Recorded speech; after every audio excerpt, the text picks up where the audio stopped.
নমস্কাৰ, জয় গুৰু শংকৰ। এই ভিডিঅ'টো আপলোড কৰা দেৰি হৈছে মোৰ। সোণালী জয়ন্তীৰ ভিডিঅ' হয়।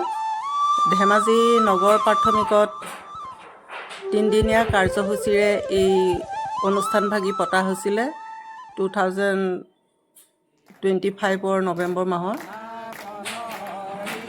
আৰু ইয়াতে আমি বিভিন্ন অনুষ্ঠানত অংশগ্ৰহণ কৰিলোঁ আৰু অতিথি আপ্যায়নৰ পৰা ধৰি সাংস্কৃতিকৰ বৰগীত, থিয়নাম, দিহানাম, শোভাযাত্ৰাটো বহুততে এনেকৈ অংশগ্ৰহণ কৰি ভাল লাগিল, ফূৰ্তি কৰিলোঁ। সেই স্মৃতি আজিও সজীৱ হৈ আছে। তাকে অলপ ৰাখিবৰ বাবে মই ইয়াতে আপলোড কৰিলোঁ। ভাল লাগিলে আৰু বাকী সকলোবিলাক আপোনালোকে উপভোগ কৰকচোন কেনেকুৱা হয়।